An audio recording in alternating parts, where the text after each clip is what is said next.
Misalnya Anda jadi kepala dinas, terus kemudian kepala dinas bertanya kepada Pak Bupati atau Gubernur bertanya kepada Anda, Pak Kepala Dinas, ini saya mau berencana mengembangkan sapi atau 100.000 menjadi 200.000. Kalau Anda sudah bisa menghitung dan kemudian bilang, Pak, ini ternyata progressing, Pak. Pasti pertanyaan berikutnya lah, idealnya berapa?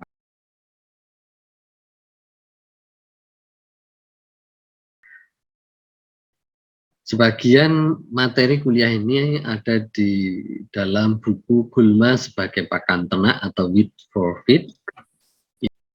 Nah, pengukuran produksi itu ada beberapa teknik, itu ada teknik Alexander, teknik sampling cluster atau ubinan, kemudian teknik perkiraan berbasis komputer, teknik line intercept transect, kuadrat sensus, dan teknik kombinasi. Nah, di dalam mata kuliah ini nanti tidak semua ini akan saya sampaikan, jadi hanya sebagian saja, sehingga kalau Anda ingin dapatkan lengkapnya nanti bisa membaca di dalam buku itu yang ada di dalam perpustakaan.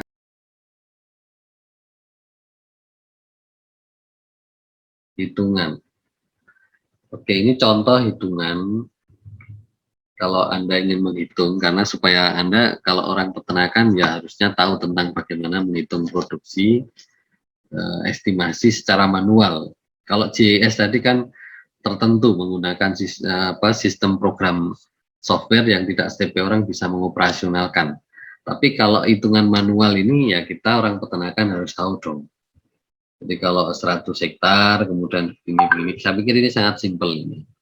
Dan ini hanya dilakukan dengan input hitungan-hitungannya. Dan ini adalah hitungan di mana ketika kita bicara dalam hal produksi ansih, artinya produksi saja tanpa kita bicara tentang padang penggembalaan, sehingga angka yang ada tinggal dikalikan aja. Ini sangat simpel. Saya pikir nggak ada komplikasi di sini.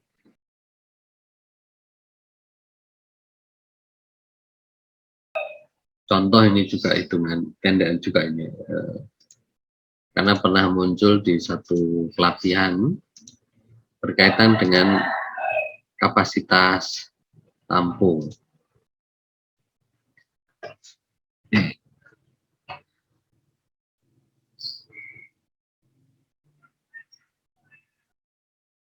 Ini waktu itu ada orang bertanya, Pak, kalau saya punya lahan 1 hektar itu bisa untuk berapa ekor, Pak?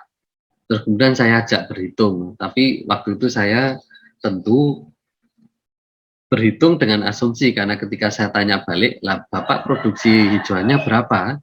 Itu tidak bisa menjawab. Nah, sehingga kemudian saya masukkan asumsi bahwa produksi hijauan berupa rumput gajah yang ditanam oleh Bapak itu dalam 1 hektar itu adalah 30 ton per hektar, kilogram pres. Nah, kalau ternak sapinya 300 kilogram dan kemudian kebutuhan hidup pokoknya itu antara 2,5 sampai 3% bahan kering, maka kemudian saya ajak berhitung. Kalau 2,5% berat badan untuk hidup pokok, maka ketemunya menjadi 300 kali, sehingga ada 7,5 kilogram per ekor per hari.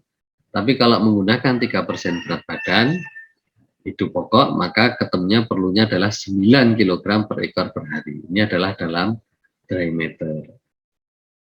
Jika dalam 1 tahun, maka 360 kali 7,5 menjadi 2,7 ton. Kalau yang 3%, 360 kali 9 menjadi 3,24 ton. Nah, sementara produksi rumput itu tadi karena asumsinya 90 ton per hektar, maka 90 ton per hektar dalam 60 hari. Maka dalam 1 tahun itu bisa panen 360 kali 6, berarti menjadi 6 kali panen. Sehingga dalam 1 tahun mampu menghasilkan 90 kali 6, 540 ton. Tapi ini adalah segar per tahun. Sehingga perlu dikonversi dalam bahan kering, karena kita menghitung yang nomor 1 dan nomor 2 ini juga dalam bahan kering. Ini juga asumsi juga, karena belum dianalisis berapa sih sebenarnya bahan kering yang dimiliki oleh rumput yang dipanen oleh bapaknya tadi. Maka kemudian saya kasih input, masukan berupa asumsi bahwa bahan keringnya rumput gajah yang dimiliki bapak tadi 25%. maka berarti dalam bahan kering yang produksi 540 ton yang segar tadi dikalikan 25%, karena adalah angka bahan kering. Sehingga total produksi dalam bahan kering yang dimiliki oleh Bapak tadi yang punya lahan 1 hektar itu adalah 135 ton per hektar per tahun, ini dalam bahan kering. Sekarang kita kontrakan dengan kebutuhan. Nah, jumlah ternak tersebut mampu untuk memenuhi ternak. Jadi kalau tadi dengan hitungan 2,5%, maka ketika 1 ekor butuh 2,7 ton per ekor per tahun, berarti tinggal dibagi aja. 135 dibagi 2,7 berarti maksimal 50 ekor ternak. Kalau kita menggunakan 3% hidup pokok, maka tadi butuhnya 3,24 ton per ekor per tahun, maka 135 ton dibagi 3,24 sehingga hanya 41 ekor. Ini kapasitas tampung yang maksimal. Nah, yang maksimal bisa ditampung di lahan tadi. Nah, jika hanya menggunakan hitungan umum, Pak, sulit Pak menghitung persen-persen bahan kering dan lain-lain. Mau yang umum aja. Kadang-kadang kita dihadapkan juga pada hitungan secara umum, itu adalah butuh 10% berat badan. Jadi kalau kita punya ternak tadi 300 kg, berarti 10%-nya menjadi 30 kg per ekor per hari. Atau setara dengan 10.800 per kilogram per ekor per tahun. Nah, kalau dalam ton menjadi 10,8 ton per ekor per tahun. Jadi kalau dengan produksi tadi 540 ton segar, maka mampu menampung 540 dibagi 10, 50 ekor, sama persis. Jadi ternyata hitungan 10% ini ekuivalen dengan kalau kita menghitung 2,5% berat badan hidup pokok. Sama persis, kapasitas maksimum yang harus dimiliki oleh Bapak itu adalah 50 ekor ternaknya dengan bobot 300 kg. Artinya kalau Bapak itu punya sapi yang lebih dari 300 kg, ya jangan sampai lebih dari 50 ekor. Nah, itu yang pernah saya sampaikan juga pada satu pelatihan, kemudian saya ajak berhitung bersama-sama langsung saat itu. Kalau Anda tinggal menikmati mungkin juga akan beda internalisasinya, karena sekarang ini saya bercerita, sementara kalau waktu itu di saat pelatihan itu langsung saja berhitung, sehingga mereka juga ikut mengikuti prosesnya.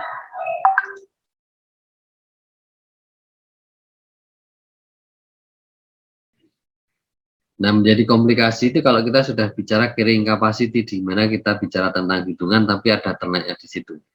Dengan ada melibatkan beberapa ketentuan, termasuk ketentuan yang disebut sebagai animal unit, di mana animal unit itu setara dengan 400 kg bobot badan sapi jantan. Artinya kalau sapinya hanya 200 berarti hanya setengah animal unit. Kalau sapinya 300 kg berarti itu adalah 3/4 atau 0,75 animal unit. Kemudian kalau untuk kambing domba ternyata ada istilah sendiri namanya dry sheep equivalent atau DSE, di mana satu DSE itu disetarakan dengan 40 kg bobot domba merino. Kalau animal unit tadi yang sapi itu 400 kg, kalau dry sheep equivalent itu yang berkaitan dengan domba kambing ini adalah 40 gram domba merino. Apakah keduanya punya keterkaitan atau bisa dihubungkan, diekuivalensikan? Satu DSE ada berapa animal unit dan satu animal unit berapa DSE, dan ternyata ada. Tapi bukan berarti bahwa karena ini 40 dan ini 400 kemudian 10 kali lipat, atau sebaliknya menjadi 1/10, ternyata enggak. Karena hitungan dalam satu animal unit itu ternyata hanya 8 DSE, atau satu DSE berarti itu adalah 1/8 animal unit. Meskipun hitungan angkanya 400 dan 10, 400 dan 40, tetapi di dalam ekuivalensinya maka hanya 1/8. Jadi satu animal unit itu adalah 8 DSE, atau satu DSE sama dengan 1/8 animal unit. Dan itu rumus yang disepakati.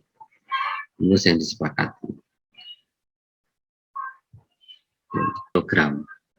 Maka kalau di dalam animal unit itu 100 kali 300/400. Ingat bahwa tadi Satu animal unit ekivalensinya dengan 400. Jadi kalau ini hanya 300 berarti kan 3/4. Sehingga menjadi 100 ekor itu animal unitnya adalah 75 animal unit. Sekarang kita perlu menghitung butuhnya berapa sih satu ekor ternak itu. Setidaknya kalau untuk maintenance atau hidup pokok, belum untuk produksi. Jadi kalau untuk maintenance atau hidup pokok itu bisa dihitung untuk 2% berat badan. Dan itu sekali lagi adalah 2% berat badan tentu dalam diameter. Ya, 300 kali 2% itu dan sekaligus 1 tahun, itu 360 hari, anggap saja begitu, walaupun ada 365, 366, anggap saja bulat 360 hari.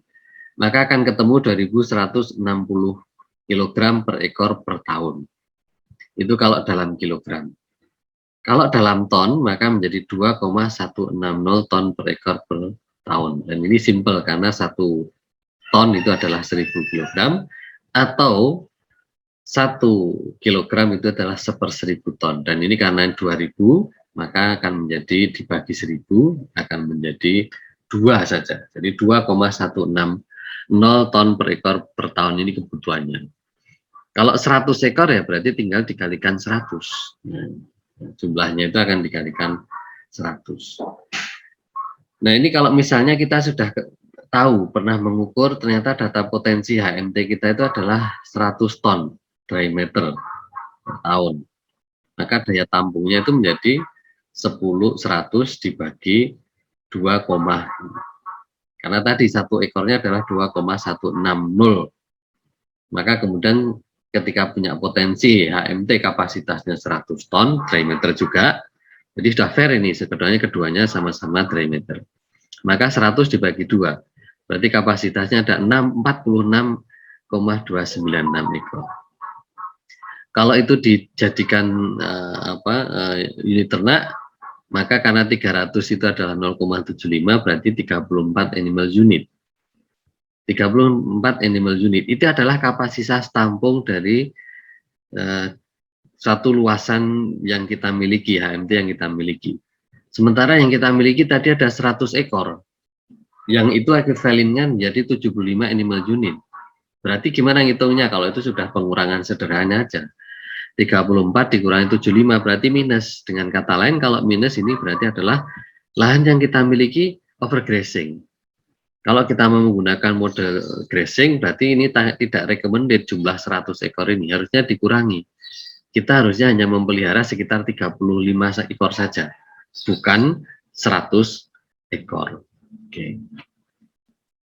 Kalau ditanya berapa sih idealnya, pasti kan bertanya begitu. Misalnya Anda jadi kepala dinas, terus kemudian kepala dinas bertanya kepada, Pak Bupati atau Gubernur bertanya kepada Anda, Pak Kepala Dinas, ini saya mau berencana mengembangkan sapi di daerah kita dari 100 ekor menjadi 200 ekor, atau 100.000 menjadi 200.000.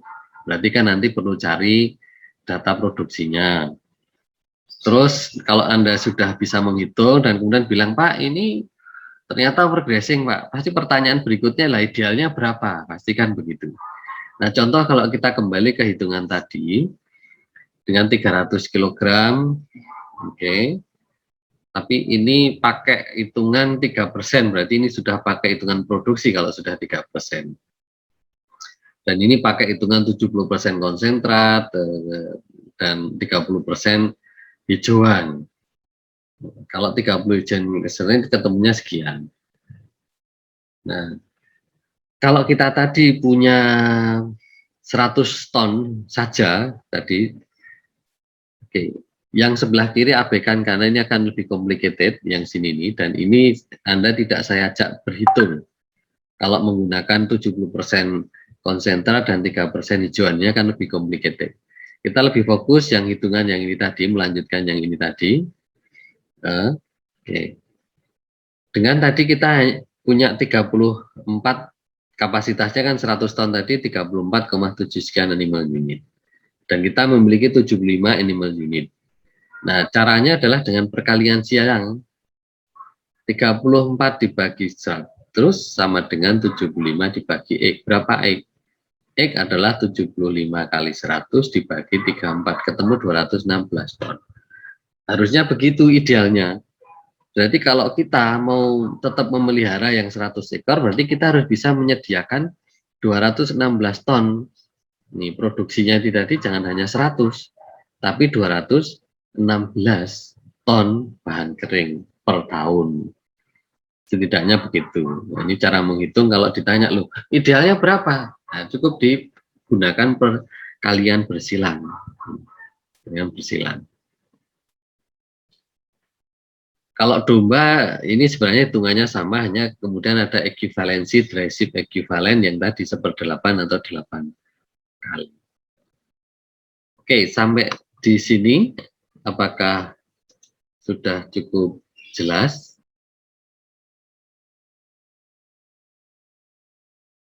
Tapi kalau Anda punya luasan padang pengembalaan yang sampai berhektar-hektar, puluhan hektar, ratusan hektar, tentu kalau Anda ingin mengukurnya akan menjadi tantangan tersendiri. Karena akan memerlukan metode pendekatan yang itu dianggap nanti pendekatan itu lebih mencerminkan terhadap berapa sih sebenarnya produksi atau produktivitas padang pengembalaan yang saya miliki. Tanpa harus Anda merumput atau tanpa harus Anda memotong semua rumput yang ada di dalam padang pengembalaan Anda. Sama juga ketika Anda juga memiliki padang pengembalaan yang seperti ini, ada yang pohonnya, ada rumputnya, kombinasi ini tentu juga memerlukan satu cara metodologi untuk mengukurnya. Dan masing-masing ini memiliki kompatibilitas atau cara pengukuran yang tepat. Baik, ini ada 1, 2, 3, 4. Nanti mana yang tepat untuk satu padang pengembalaan seperti apa, nanti kita bahas satu persatu. Pertama adalah dengan sampling cluster, yang ini metode jadul, Sutomo 1985. Tapi meskipun jadul, ini ya metode yang masih ada, yang masih kita lakukan secara manual itu. Karena yang metode secara non manual masih belum publish, belum established atau bahkan belum settle, sehingga masih belum banyak digunakan. Teknologinya masih langka. Nanti juga akan kita bahas. Ini umur metode ini lebih tua dari Anda, saya yakin, karena Anda lahir kalau nggak akhir tahun 90 ya awal tahun 2000. Dan ini sudah tahun 1985. Nah, ada pakai metode cluster, sampling cluster, yang ini caranya dengan cara cuplikan ubinan acak. Jadi menggunakan bujur sangkar dengan lingkaran 1 meter, 1 meter kali 1 meter, sehingga menjadi 1 meter persegi. Nah, saya ingin juga diskusi kepada Anda, kenapa 1 meter? Kenapa tidak 0,5, kenapa tidak 0,75, kenapa tidak 1,2, dan kenapa tidak 2 meter? Ada yang mau coba jawab? Kita diskusikan ini. Oke, baik, kenapa ukur dengan ukuran yang pakai size-nya 1 meter kali 1 meter sehingga menjadi 1 meter persegi? Itu tentu ada alasannya, dan kalau dari sisi dimensi ukuran, 1 meter itu kan sebenarnya dimensi ukuran terkecil yang paling sederhana. Jadi benar, kalau 0,5 kali 0,5 meskipun itu lebih kecil dari 1 meter, tetapi menjadi tidak sederhana. Karena 0,5 atau setengah kali setengah, nanti jadi 1/4. Nanti untuk pengalinya menjadi tidak sederhana. Sementara kalau satu itu jadi tidak lebih besar dari 2 meter, tidak lebih kecil dari setengah meter, tetapi pengaliannya sederhana karena kali 1 berapapun itu ya adalah bilangan itu sendiri. Jadi sederhana. Kalaupun kita misalnya nggak bawa alat hitungan, nah, kalaupun kita kalau bahasa matematika SD dulu mencongak, ya lebih mudah karena dengan cara dikalikan dengan 1. Oke, berarti cuplik ubinan 1 kali 1, dan kemudian nanti dilempar secara acak. Dan kalau nanti mau dapatkan satu klaster, berarti dilempar lagi secara acak setelah 10 meter dengan mengambil langkah ke kanan. Nah, itu adalah satu klaster. Jadi satu klaster itu berarti 2 peta. Nanti kalau mau ambil lagi klaster kedua itu diambil 125 meter dari klaster tersebut. Sehingga kalau lahannya 65 hektar maka diambil 50 klaster atau 100 ubinan. Anda nggak perlu memotong rumput sejumlah 65 hektar tapi cukup mengambil cuplikan 50 klaster. Artinya ini bahkan tidak setiap hektar itu diambil 2 sampling, karena kalau diambil 2 sampling berarti kan 65 kali 2, nanti ada 130 ubinan, tapi ini cukup ada 100 ubinan atau 50 klaster.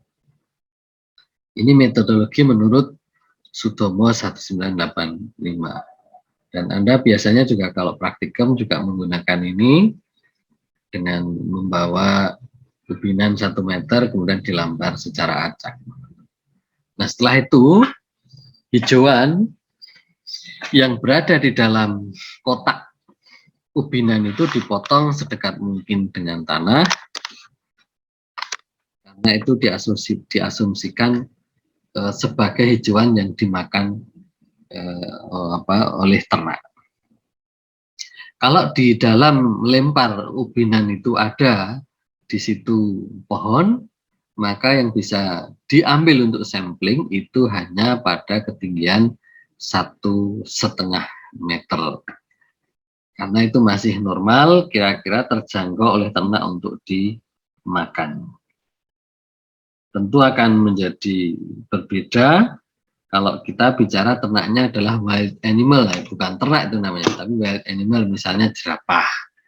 Jerapah bisa menjangkau tinggi sampai 2 meter, 2,5 meter. Tapi ini kan kita bicaranya tidak sedang bicara wild animal seperti jerapah, tetapi kita bicara tentang ternak secara umum yang didomestikasi itu kan sapi, kambing, domba, kerbau, ada juga kuda.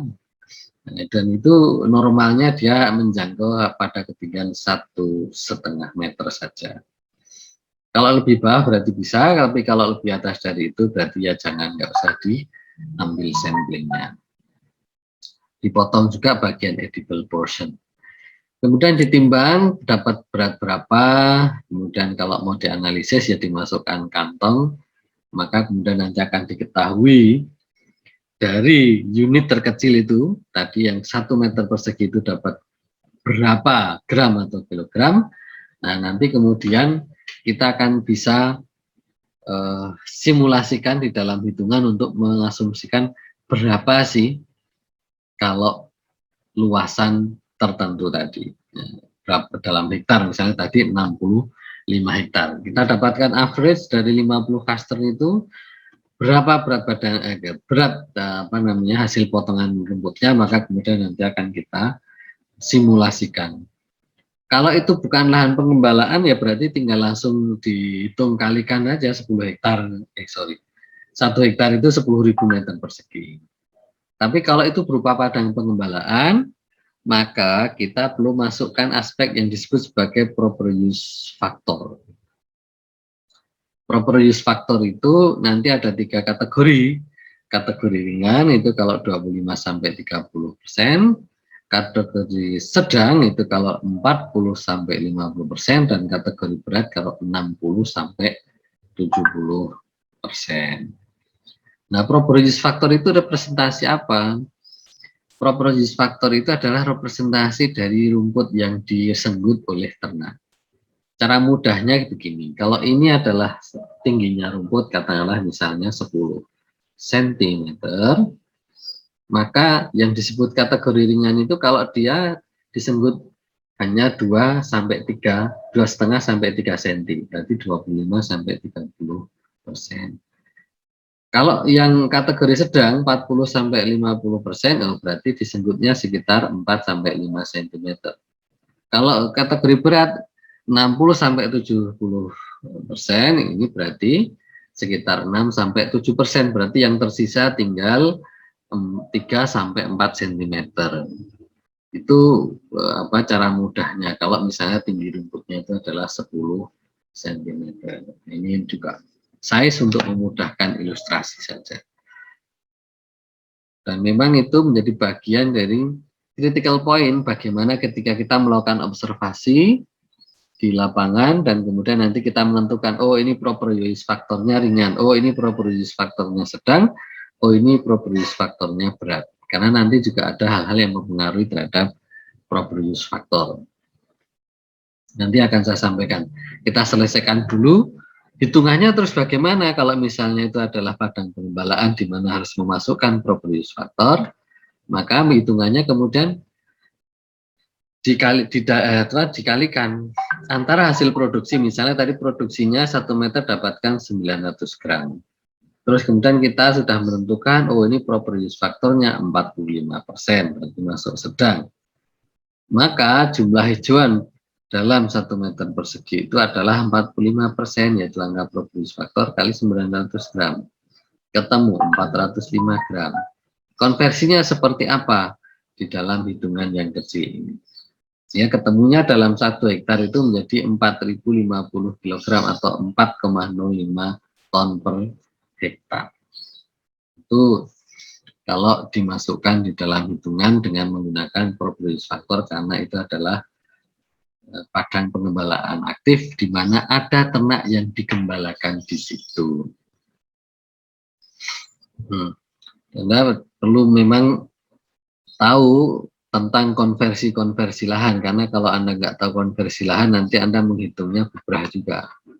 1 hektar berapa? 10.000 meter persegi. Nah, gitu. Satu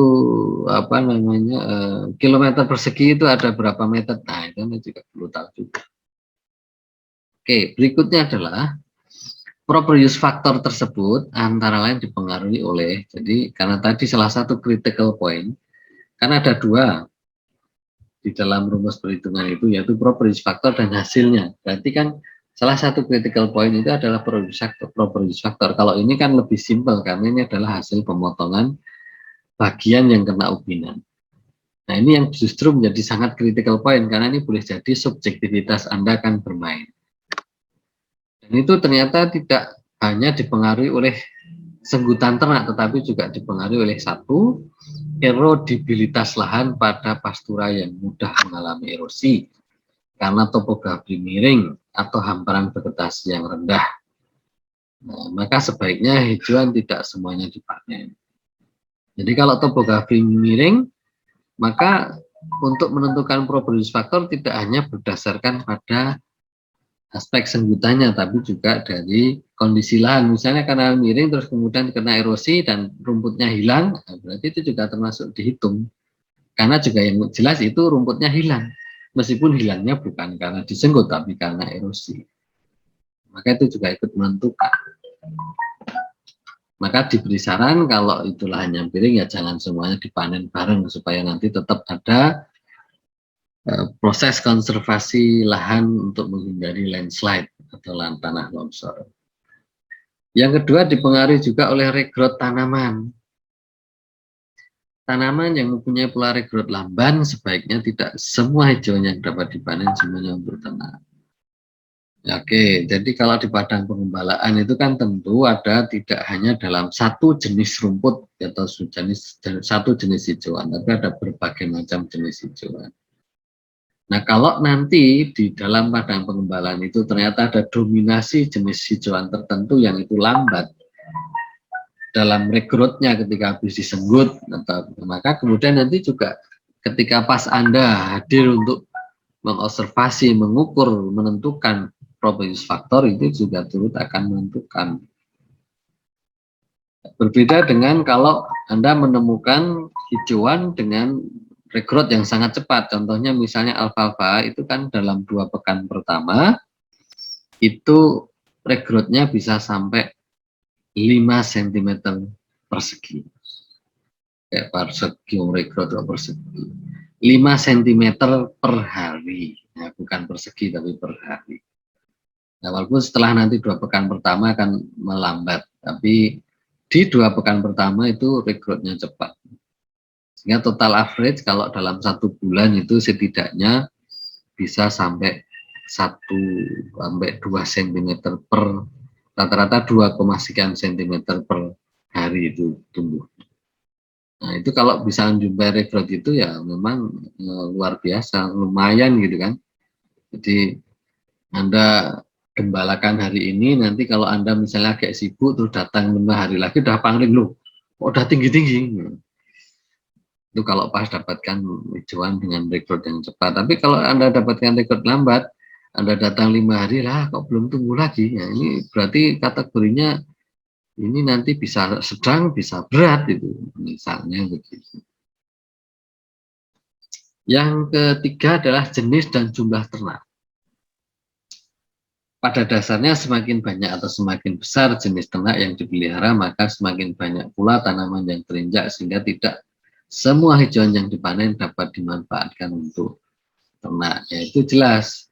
Karena ini berkaitan dengan bagaimana kapasitas menyenggut. Makin banyak ternak, itu potensi crop risk faktornya tentu akan semakin tinggi, dan berarti kategorinya akan mengarah ke sedang atau bahkan ke berat.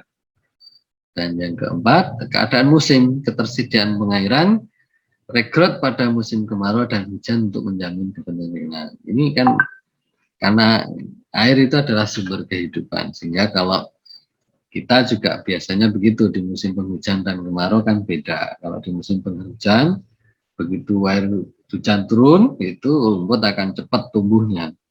Tapi kalau musim kemarau, Anda harus nyiram. Nah, kalau lupa nyiram juga kadang-kadang sampai kering layu, sehingga kemudian proses regrowth-nya itu menjadi lebih lambat dibanding kalau musim penghujan.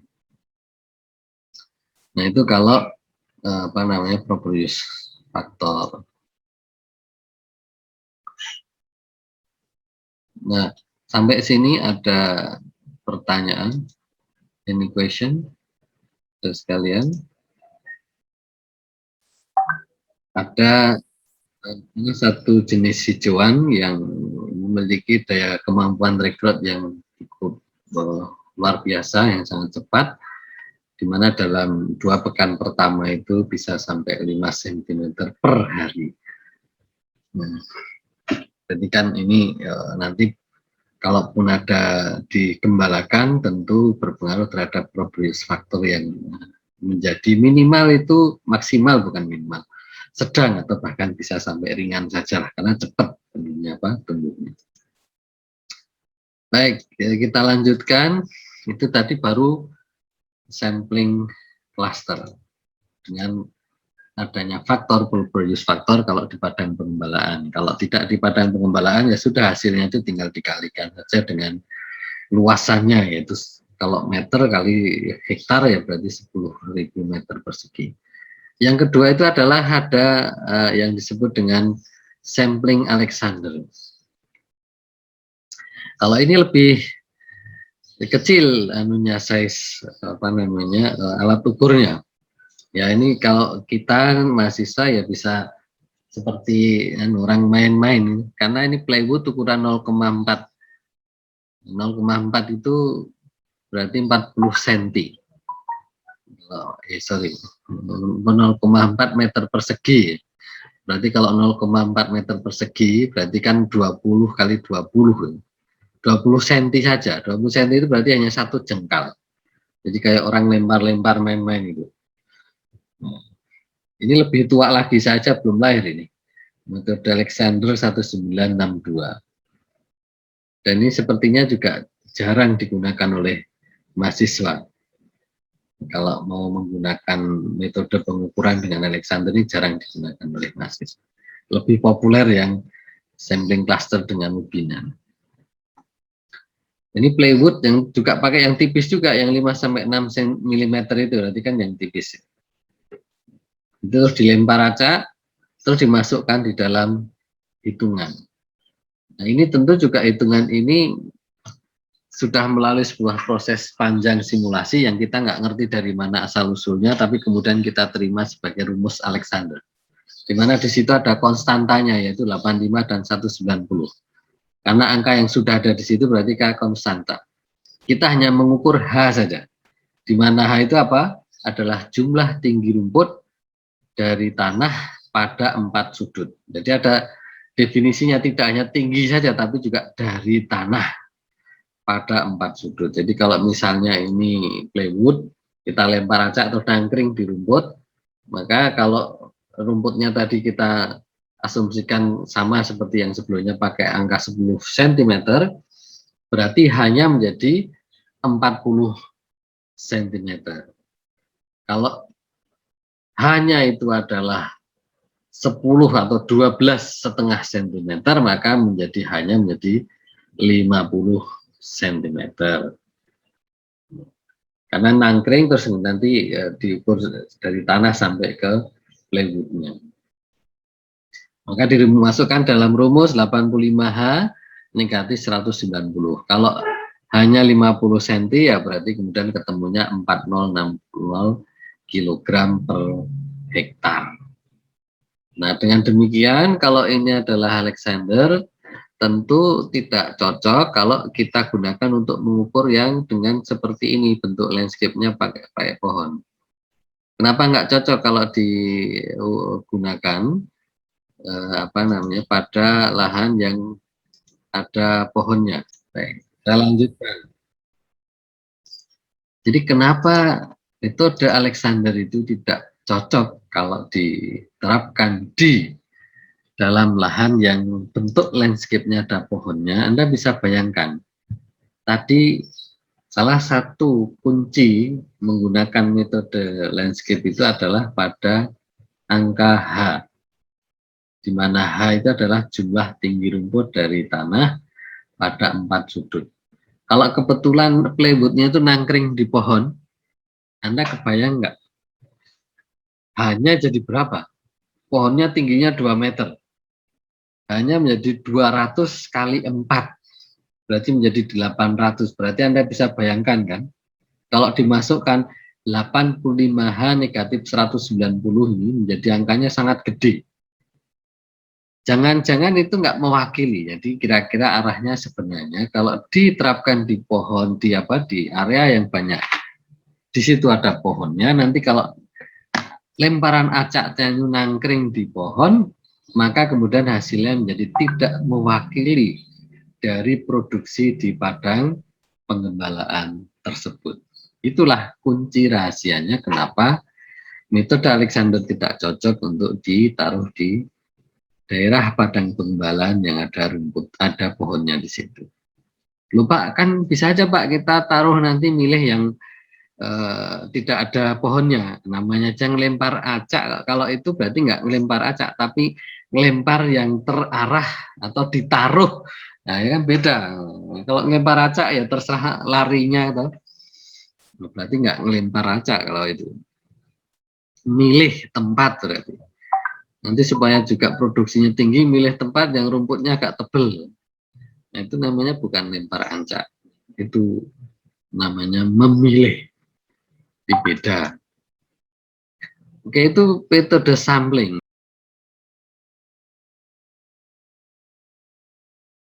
Nah, kata kunci dari JIS itu adalah nanti kalau kita ingin menggunakan di bidang peternakan ataupun bidang yang lain, termasuk adalah penting kita jelas akan menggunakan GPS.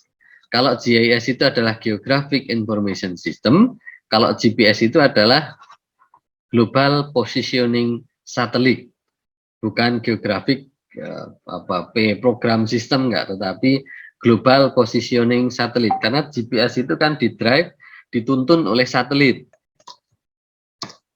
Point of interest itu ya seperti titik. Ya, karena memang segala sesuatu diawali dari titik. Garis itu adalah kumpulan titik-titik. Nah, nanti Anda mau gambar itu sebenarnya kan titik-titik yang banyak, maka kemudian menjadi garis. Nah, orang menggunakan GIS ini, kalau dulu, maka dia bisa drawing sendiri. Nah, jadi dia drawing sendiri dengan membawa GPS dan kemudian di titik-titik tertentu.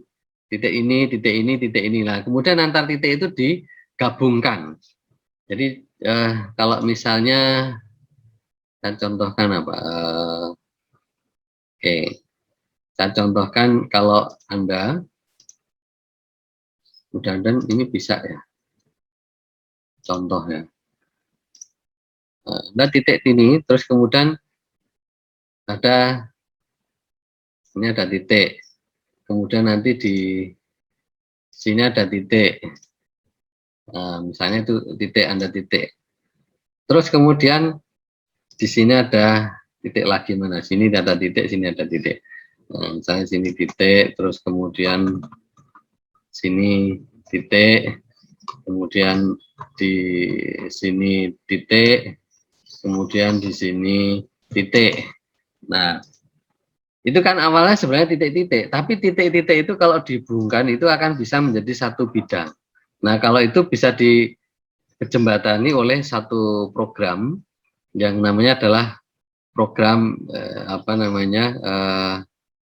ArcGIS atau apa itu ArcView. Nah, itu ada programnya, jadi kita tidak perlu lagi menggambar secara manual. Tapi ini saya hanya ngasih ilustrasi bahwa nanti antar titik itu kemudian bisa dihubungkan dan itu akan menjadi satu luasan wilayah. Nah, cara kerjanya kemudian adalah, berarti kalau ini gambarnya seperti itu lah, anggap saja kemudian Anda akan mendapatkan satu bentuk luasan yang seperti itu. Let's say misalnya gambarnya menjadi seperti ini. Nah, maka kemudian nanti di dalam program itu melalui proses diarsir. Jadi let's say kemudian yang mudah gambarnya menjadi seperti ini. Jadi setelah titik-titik dihubungkan, maka kemudian akan menjadi satu bidang wilayah. Nah, di dalam program itu bidang wilayah itu bisa menunjukkan ini berapa sih luasannya. Jadi tanpa Anda harus menghitung. Jadi Anda tidak perlu menghitung.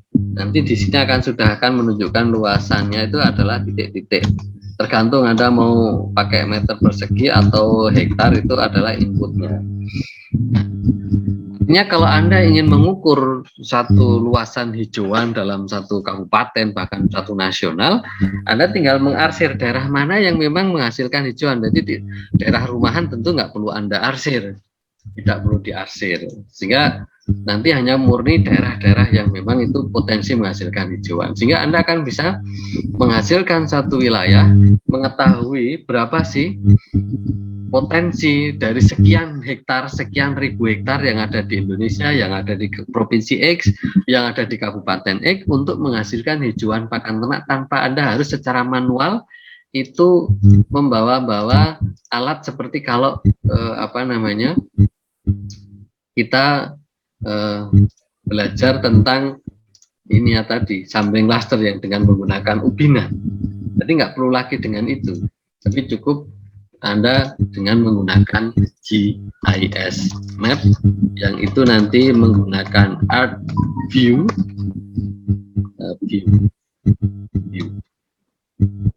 atau ArcGIS, arsitektur ya. Sekarang katanya juga bisa tersedia walaupun tidak lengkap fiturnya itu secara online, itu sudah ada tersedia yang secara online. Nah, sekali lagi berarti nanti kalau kita mau melakukan pengukuran, mengetahui satu daerah luasan X dengan hasil berapa sih luasan itu dari aspek hijauan pakan ternak atau apapun, maka kita tidak perlu membawa ubinan, tapi cukup dengan di atas komputer, di atas meja kita bisa menyelesaikan dengan menggunakan program ArcView atau ArcGIS berdasarkan peta-peta yang ada. Oke?